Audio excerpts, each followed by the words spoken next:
Bonsoir tout le monde, mon nom est Raphaël et on va parler de Big Brother Célébrité. L'épisode 36 a été diffusé ce soir et on va s'en parler. L'épisode de ce soir, le 28 février, s'agissait du 7e épisode d'élimination de la saison de Big Brother Célébrité Québec et on allait donc apprendre si le souhait d'Emmanuel de quitter la maison allait être respecté de la part des autres candidats ou s'ils allaient profiter de la colère de Kevin pour justifier peut-être une élimination précipitée de sa part. C'est ce qu'on a su finalement dans l'épisode de ce soir. On a aussi su l'identité du nouveau patron de la maison. Et non seulement ça, mais Marie-Mé avait une annonce spéciale à faire au candidat qui va impacter la fin de la game, c'est sûr et certain. Donc, on va pas plus attendre, on va discuter de tout ça, et pour ça, on va passer au cœur de la vidéo. L'épisode a commencé sur les répercussions de la troisième épreuve, si on veut, pour l'obtention d'un avantage lors de la compétition du patron de la maison de cette semaine. Et c'était, je le répète pour ceux qui n'avaient pas suivi le dossier, mais c'était l'espèce de grosse discussion qu'ils ont eu avec tous les candidats de la maison pour devoir décider à l'unanimité qui allait remporter le contenu de la troisième boîte mystère. Et comme on le sait, ça a un peu dégénéré, le ton a haussé, Kevin ne voulait pas lâcher le morceau, il s'est pogné avec Camille, il s'est pogné avec Max, les tensions ont monté, ça a dégénéré. Et finalement, ben c'est après que Kevin ait juste abandonné et soit parti en colère, ben c'est Richardson qui a remporté le contenu de la boîte mystère. Par contre, on n'avait pas vu dans l'épisode de jeudi qu'est-ce qu'il avait remporté. Fait qu'on l'a vu ce soir et c'est 7 allumettes. Donc j'avais aucune idée de ce que ça voulait dire. J'essayais de comprendre si ça avait un lien avec mitaine ou une rallonge électrique. Puis tout ce que ça a fait, c'est que ça a peut-être renforcé l'idée que j'avais eue que c'était peut-être quelque chose avec le froid vu qu'il y avait des mitaines. Mais ça nous aidait pas plus vraiment à comprendre exactement qu'est-ce que ça allait être le défi de cette semaine. Rich, pour lui, il était bien content parce qu'il a même pas eu à dire un mot, puis il s'est fait donner un avantage. Fait que pour lui, c'était le party, il était bien content. Par contre, moi, c'est sûr que ça m'a fait peur parce que je me dis, est-ce qu'il, à un moment donné, va recevoir trop d'avantages, le monde va trop le mettre de l'avant, ce qui va faire en sorte qu'il va devenir une cible pour le groupe majoritaire. L'autre partie les répercussions de la discussion de groupe pour l'obtention des allumettes que Rich a remporté, c'est l'attitude de Kevin. Parce que il a pogné les nerfs, rien de trop grave, mais quand même, il a quand même été très frustré, il a claqué des portes, il a lancé des haltères, il a lancé des affaires dans le walk-in, il était vraiment, vraiment pas content. Et cette attitude-là a frustré / fait peur à Kim, François et Jean-Thomas. Tu voyais les trois discuter dans la chambre du patron de la maison. Puis les trois, ils capotaient un peu. Ils étaient comme, mais là, ça n'a pas d'allure. Son comportement, il est exagéré. Il faut qu'il se calme, sinon, ça marche pas, là. Kim, en particulier, était très, très, très, très frustré quant aux agissements de Kevin. À la frustration fait qu'il lance des haltères. Elle dit, je suis compétitive dans la vie, moi aussi. Mais le fait je me rends pas jusque-là. Je suis capable d'évacuer mes émotions d'une autre manière qui m'amène pas à garrocher du stock partout puis à briser des objets matériels. Toute cette attitude-là de Kevin pourrait vraiment nuire à sa game. Tu peux vivre cette frustration-là tout à fait, parce que sa frustration, comme je l'ai dit, à la base, elle est légitime. Mais la manière dont il l'a évacuée pourrait totalement ruiner sa game. Puis on voit justement les membres de l'alliance principale se dire, écoute, est-ce qu'on serait pas mieux de se débarrasser de Kevin avant qu'il devienne trop un danger pour notre groupe? C'est pas tant un danger physique, mais un danger dans le niveau stratégique. Le fait qu'il soit super émotif, qu'il soit frustré, qu'il soit pas capable de contrôler ses émotions, ça pourrait leur nuire. Fait qu'ils considèrent réellement la possibilité de sortir Kevin plus tôt que prévu. On n'a pas su finalement si ça avait servi à quelque chose, mais pendant la conversation dans la chambre du patron de la maison entre François, Jean-Thomas et Kim, on voit Kevin qui est dans le gym, et le gym est la pièce qui est à côté de la chambre du patron. On voit Kevin dans le gym qui semble tendre l'oreille sur le mur qui donne sur la chambre du patron, comme s'il entendait ce qui se disait dans la chambre du patron. Je sais pas s'il entendait vraiment, je sais pas à quel point les murs de la maison sont insonorisés, mais il a semblé au moins vouloir écouter ce qui se disait. Je sais pas s'il a entendu quelque chose, on l'a pas su. Mais peu après, Kevin est allé voir les autres, donc Kim, François et Jean-Thomas dans la chambre du patron pour aller discuter de comment ils se sentaient. Il leur a dit, écoutez, je me sentais tellement seul parce que personne me défendait, personne ne venait me soutenir dans ma tentative d'obtention du pouvoir. Fait la frustration s'est emprise de moi, puis j'ai mal agi.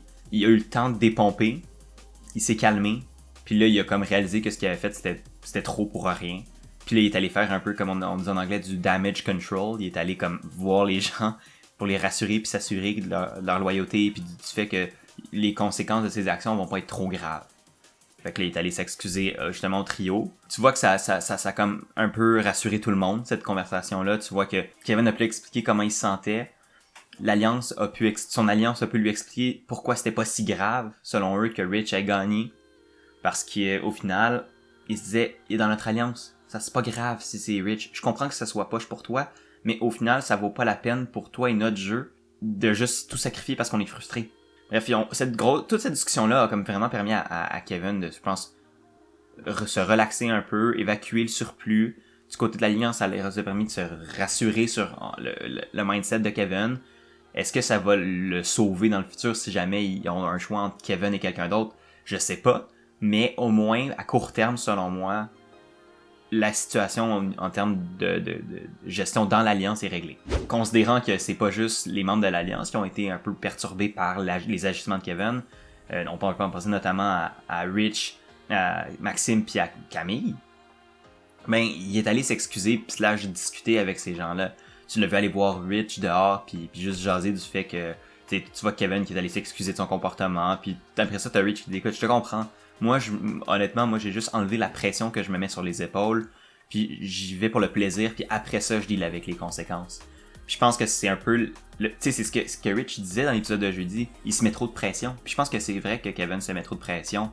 Puis le message qu'il a reçu de sa mère en disant « pense plus à ta propre game », ça y a clairement mis un autre niveau de pression de plus qu'il avait pas besoin, parce que déjà que il s'est remis une autre couche de pression, mais t'as déjà en masse de pression dans la game de Big Brother à la base. Surtout en plus si t'es quelqu'un de compétitif, comme Kevin l'est. Ça a juste comme été la couche de trop, ça a fait déborder le vase, puis ça c'est mal ressorti. Là, je pense que le fait que Rich il dit ça va peut-être l'aider aussi à prendre un peu de recul par rapport à ses insuccès dans la game à date en termes de compétition, de peut-être prendre les choses moins au sérieux. Pas nécessairement d'être moins compétitif, mais juste de moins s'en vouloir si ça marche pas. On l'a vu aussi après ça s'excuser à Max puis à Camille. Quand il est allé parler à Camille puis il a dit écoute, c'est pas comme ça que j'agis normalement, je veux pas que tu penses que ça c'est comment je suis parce que l'impression que t'as de moi est importante pour moi, fait que je voudrais vraiment pas que ça ruine ce qu'on a en termes d'amitié. Tu t'as vu Camille apprécier ses excuses, mais elle a dit ça m'a quand même vraiment blessé ce que t'as dit, il y a des affaires que t'as dit qui étaient pas correctes, qui étaient pas cool. Puis ça fait plus, ça va prendre plus de temps un peu à cicatriser. C'est sûr que tu peux pas ressortir d'un événement comme ça avec la même relation de jeu que avant. Est-ce que c'est ruiné à tout jamais? Pas nécessairement, là, c'est pas ça que je suis en train de dire. Mais il y a clairement quelque chose d'un petit peu moins, tu sais, quand tu vois les frustrations, quand tu vois comment les gens réagissent à des situations qui sont pas favorables, c'est là que tu as un meilleur moyen de gager comment ils sont au complet. Puis là, le fait qu'ils se rendent tous compte que Kevin est très émotif, Kevin peut être impulsif, peut être frustré des fois de temps en temps, ben ça peut ruiner des relations de game. Puis un petit peu même son de cloche du côté de Maxime, il a eu après les mêmes propos, il s'est excusé. T'as vu que Maxime comprenait un peu sa position, mais tu sais, il disait écoute, ça vaut pas la peine d'être frustré comme ça pour ça. Encore le même principe, déjà je pense pas qu'il y avait une très forte relation de game, ces deux-là, je pense pas que ça va changer. En tout cas, si ça change, c'est clairement pas pour le mieux, ça va changer, mais tu vois au moins qu'il a pu mettre les choses au clair avec tout le monde dans la maison. Je pense que pour Kevin, cette situation-là, entre guillemets, est close, puis il peut passer à un autre appel. Puis je pense que pour lui, c'est ce qu'il y a de mieux. Et un autre petit court segment qui m'a fait quand même assez peur, c'est que Kim est dans la discussion justement avec l'alliance des quatre, mentionne pas être sûre si elle peut truster Rich. Elle a peur, elle se dit il y a peut-être une chance qu'il nous joue dans le dos puis qu'il manigance avec l'autre côté de la maison. Ce qui est pas fou comme lecture de sa part parce que nous on sait que c'est vrai. Mais d'un point de vue que des informations qu'elle peut avoir, ben c'est sûr que logiquement tu peux déduire que Max et Rich sont proches parce qu'ils ont été dans les peinés ensemble, ils ont été dans les amours ensemble, ils ont été dans toutes les sous-alliances qu'ils ont essayé de créer pour contrecarrer les plans de la majorité. Ben il a tout le temps été là avec Maxime, ou presque. Leur relation de jeu semble naturelle. Leur relation personnelle semble assez naturelle aussi. Et Non seulement ça, mais tu sais, le fait que Camille aussi voulait lui donner l'avantage, ben peut-être que ça a mis la puce à l'oreille de Kim que il y a peut-être quelque chose qui se trame de ce côté-là aussi. Ce qui est encore une fois pas fou. Mais on le sait pas tant que ça, tu sais, elle a pas donné de preuves ultra conclusives sur le fait que oui, Rich est un agent double puis que ça il nous joue dans le dos. Puis moi ce qui m'a quand même fait rire, c'est que Jean-Thomas, qui pourtant a une très bonne lecture du jeu en général puis est capable quand même bien de savoir le pouls des individus dans la maison, défendait Mordicus Rich, il était comme c'est sûr que Rich va pas nous trahir, il est avec nous, moi j'y fais confiance. Puis cette confiance un peu aveugle en Rich pourrait nuire à Jean-Thomas parce que honnêtement, autant je pense que Jean-Thomas est pas la première cible de Rich, François puis Kim selon moi seraient ses plus grosses cibles parce que justement Jean-Thomas le protège, même dans l'Alliance de 4 il essaie de le protéger. Puis c'est Kim et François qui sont probablement les deux qui pourraient être le plus prêts à s'en débarrasser comme ça sans vraiment trop avoir de deuxième pensée. Mais non, c'est ça. J'ai quand même trouvé ça drôle que ce soit Jean-Thomas qui défende Rich puis qui dise écoute, non, c'est sûr il est avec nous, il nous ferait jamais ça, puis c'est très bien possible qu'il le fasse dès cette semaine s'il est dans une position de pouvoir, fait que who knows. Et c'est là-dessus qu'on est allé au vote d'élimination qui a vraiment pas été surprenant. On le savait je pense depuis la minute 2 de l'épisode de lundi. Il y a quand même eu des discours, puis déjà dès les discours ça confirmait encore une fois l'impression que j'ai eu toute la semaine que la question de Manu est déjà réglée. Puis c'est ça, tu vois vraiment Kevin qui fait dans son discours pour se défendre, fait juste remercier Manu, fait juste complimenter Manu puis lui dire que c'est un bon Jack, etc. Puis Manu dans son discours, c'est clairement un discours d'adieu, il sait qu'il veut s'en aller, il sait qu'il a assez fait passer le message aux gens qu'il était plus capable d'être dans la maison. Fait que c'était sûr et certain qu'il allait se faire voter unanimement. Je pense pas qu'il y aurait quelqu'un qui aurait voté contre ça y aurait juste mis une cible sur le dos. Et comme de fait, les 5 ou 6 personnes qui pouvaient voter, je me rappelle plus, ont tous voté pour éliminer Manu. Je pense que c'est la première fois de ma vie que j'ai vu quelqu'un aussi rassuré d'être éliminé de Big Brother. Le soulagement, t'as vu comme un poids sortir de ses épaules. Puis autant que c'est poche d'un point de vue de game, autant d'un point de vue humain, mais écoute, je suis content que Manu puisse aller rejoindre sa famille. Comme il l'a dit dans son entrevue après avec Marie-Mé, on peut pas comprendre commencer dans la maison sans être dans la maison. Fait que c'est pour ça que d'un point de vue humain, je le juge pas.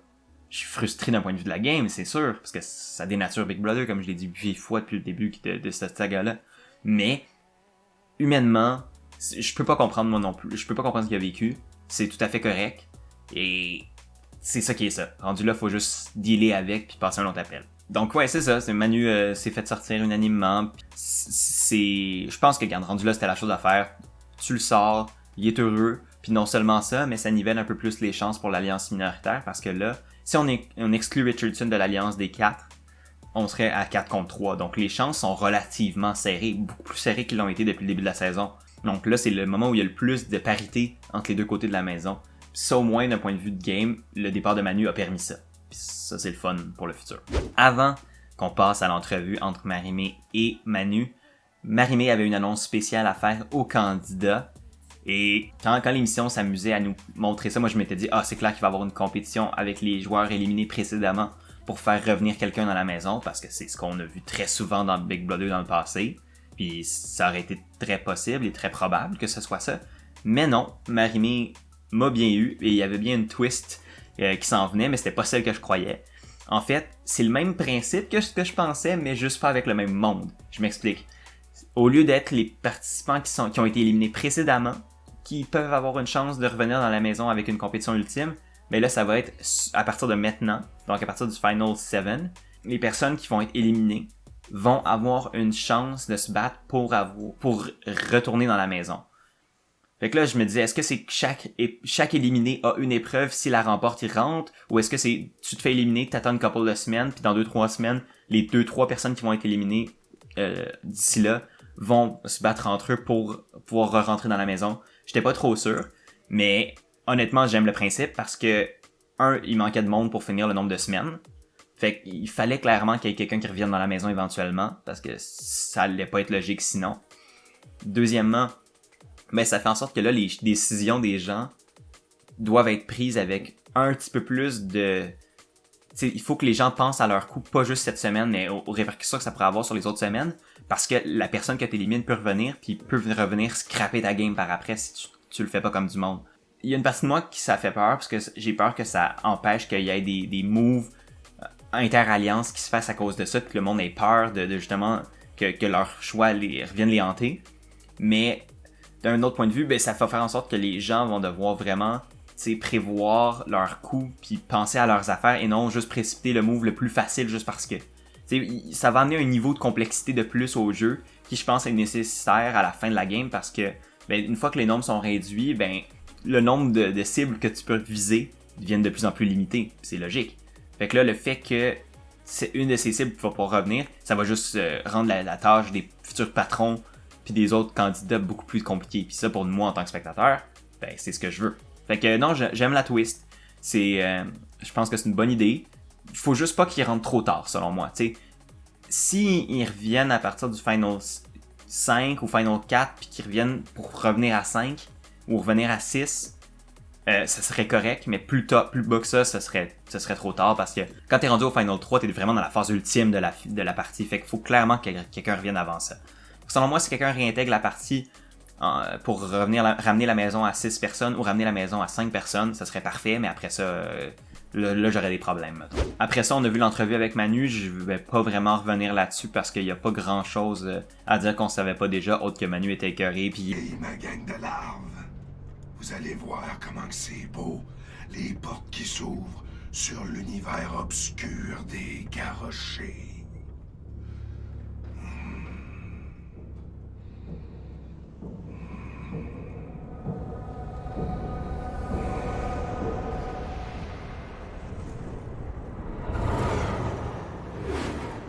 Il était mentalement plus là, mais il a adoré son expérience, il a adoré les gens qu'il a rencontrés, etc., etc. C'est bien beau, mais pour mon contenu, c'est pas ce qu'il y a de plus pertinent. Mais écoute, je peux profiter de cette occasion-là, par contre, pour parler de la game de Manu en général. Manu, pour moi, était un joueur que j'ai jamais su vraiment me positionner. Je l'aimais d'un sens parce qu'il était tellement imprévisible que ça mettait des bâtons dans les roues de l'alliance majoritaire, ce que je trouvais drôle. Ce que je trouvais, ça rajoutait un peu un niveau de plus à l'alliance majoritaire, parce que non seulement il devait se battre contre l'autre alliance, mais il devait aussi s'assurer que des joueurs émotionnels comme Manu fassent pas trop de conneries. Fait que ça complexifiait leur tâche. Fait que c'est pour ça j'aimais la présence de Manu dans cette alliance-là, puis le fait qu'il a été mis dans les positions de pouvoir. C'est sûr que par contre, d'un autre point de vue, ben Manu souvent se mettait les pieds dans la bouche, souvent était socialement, il commettait des faux pas socialement, mais non, sinon overall, j'ai bien aimé Manu, je pense que c'est une bonne personne qui a le mauvais talent de se mettre les pieds dans la bouche, mais j'y souhaite la meilleure, j'y souhaite qu'il puisse retrouver sa famille et qu'il soit heureux. L'épisode s'est finalement conclu avec la compétition du patron de la maison de cette semaine, qu'on a vu dans son entièreté, et on a pu finalement savoir à quoi allaient servir les avantages remportés par Kim et Richardson. Et la compétition en soi s'appelle l'ère de glace, et j'étais pas loin dans mon guess la semaine passée en disant qu'il allait devoir se tenir à un igloo pendant je sais pas combien de temps. Ben c'est presque ça, en le fond, c'est chaque joueur a un méga bloc de glace et il y a une clé à l'intérieur de ce bloc de glace-là et les candidats doivent trouver, doivent de n'importe quelle façon, sauf en faisant tomber le bloc de glace, mais doivent se rendre à la clé en faisant fondre généralement le bloc de glace en question.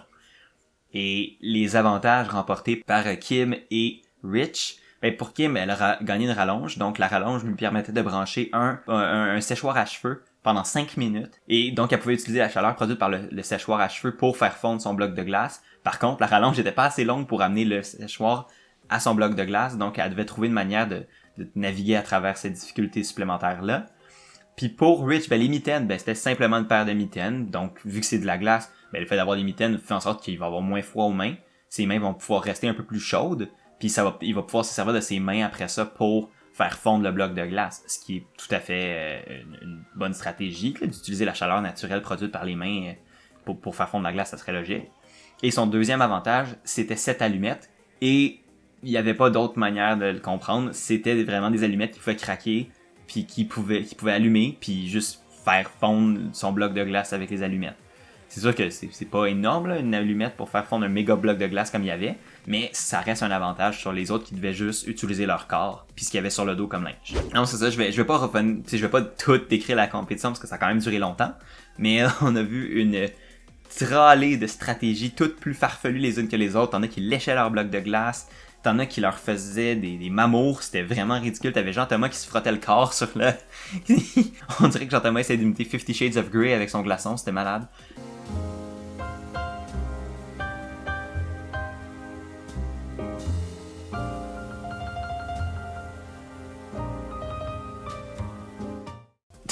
T'as Kevin qui essayait de frotter avec toutes les parties de son corps en rythme. T'avais genre, je pense que c'était bras, coude, tête, main. Il essayait tout ça en ordre. T'as Kim qui, avec son séchoir, se réchauffait les mains.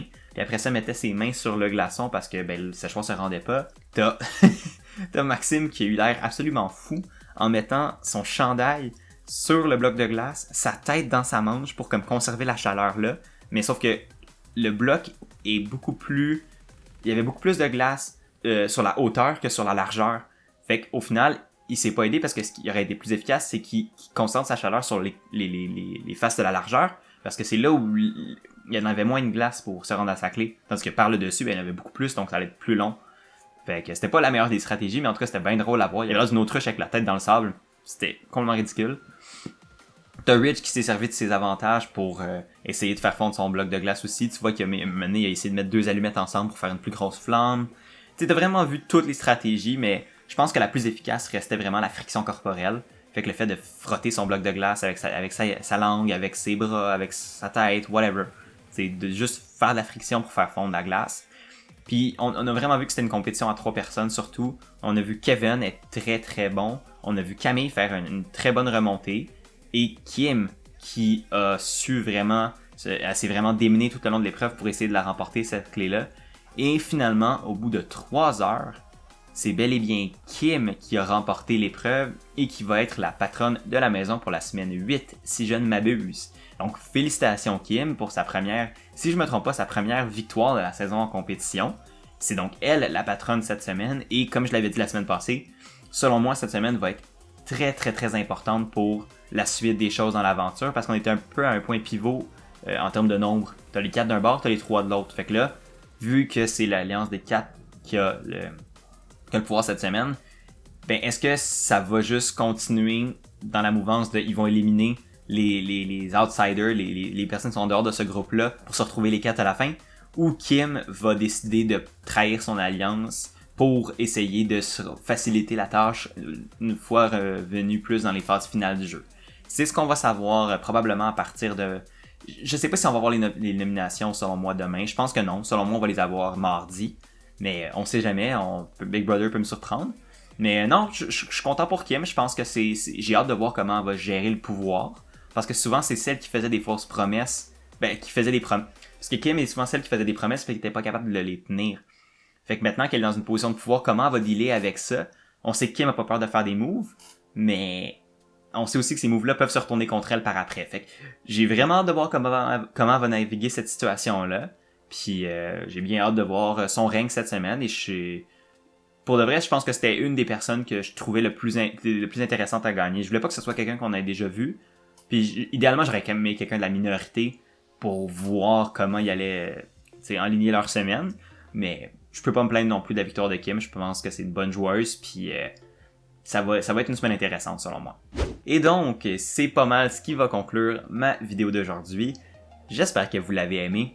Si vous l'avez aimé, n'hésitez pas à aimer, partager, commenter, c'est vraiment apprécié. Si vous voulez plus de contenu comme ça, vous pouvez vous abonner. Je fais des vidéos du lundi au vendredi. Et si vous voulez la version audio de ces vidéos-là, ils sont disponibles sous forme de podcast et les liens sont dans la description en bas. D'ici là, moi je vous dis à demain soir pour un autre épisode de Big Brother Célébrité Québec. Passez une très belle fin de soirée.